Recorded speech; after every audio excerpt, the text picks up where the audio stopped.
to me, the way you deal with Trump is this. Okay, remember the town hall he had on CNN about 6 months ago, and the audience loved it. The audience loved it. I mean, you can hate it was stacked with Trump supporters. Well, they said Republicans and independents. That's what they said. Okay, maybe it was. How'd they get in? If they did, that's on CNN. I agree. I think it is on CNN, and the vetting process was... Well, then you got to get a better audience person. Obviously. Yeah. Yeah. That's like the person who handed the gun to Alec Baldwin. Yeah. You know, got to get good people in all these positions. I agree. Okay, so if that was about, whatever, if it was, here's what happened. Here's what people saw in America. They saw Trump killing it with the crowd. Then you come to a panel of 6 people who all just do nothing but dump on him and call him a liar. And America goes, oh, didn't you just see that we like him? And He's now, not a stand-up comedian. What? He's killing it. He's not a stand-up comedian. No, but popularity doesn't matter. The people loved him and what he was saying. And then you cut to a panel of 6 know-it-alls in Washington who just do nothing but talk about the negative. And like, I'm all in on the negative. No one's been harder on Trump than me. But I get it, and I'm bored with it. And there's a different way to do this, I think, which what is it? Is not to defend Trump, but to defend the people who still vote for him, because what they see on the other side to them is even more dangerous, because it's very closer to home. My kid is coming home from school and he thinks he's a racist. He's 5. What have you been telling him? You know, my son thinks maybe he's not a boy, and maybe that's true, that happens. But, you know, those kind of things are what they say, that's why I'm voting for Trump. A backlash to the pendulum swinging so far to the left. Conservative guy once said to me, what you don't get about Trump is we don't like him either. Now, that's not true for all people. There are people who just love his dirty drawers, and they are dirty.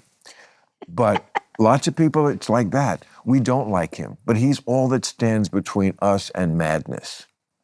That's their view. So I would like that view presented. That view, not election deniers, but just try to understand why even the election denying thing is not a deal breaker for these people. And I think they're wrong, but I don't hate them.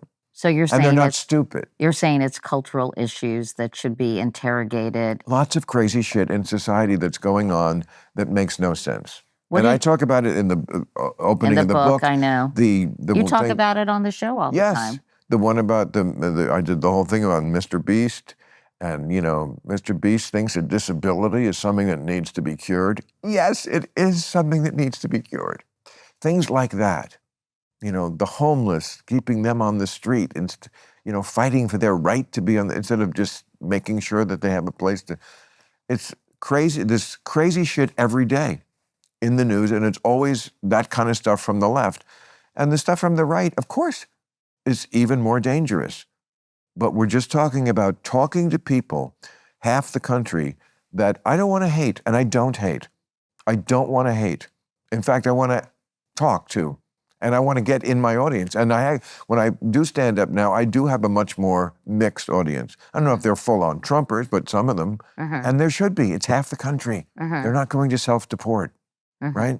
They're not going to. So how do you think, you know, this Ronna McDaniel, I'm curious how you felt about NBC. Perfect question, exactly. That's the issue right there.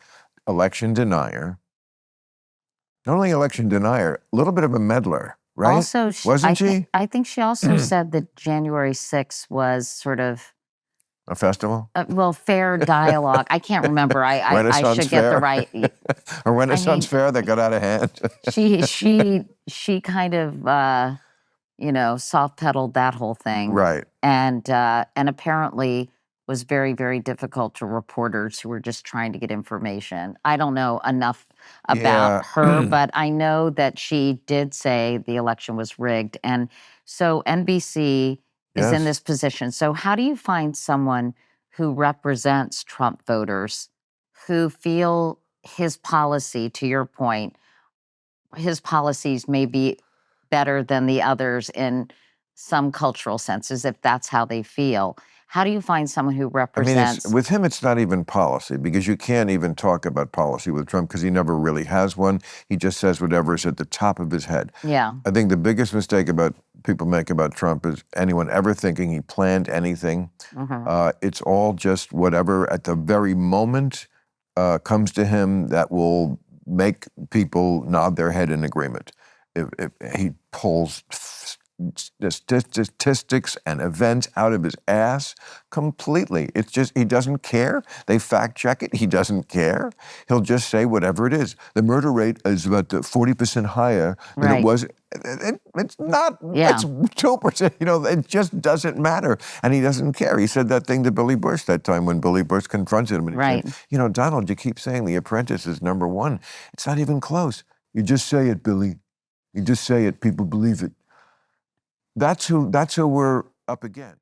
Hey, thanks for watching the clip. Hit the subscribe button now so you never miss out on our Club Random content that's posted daily.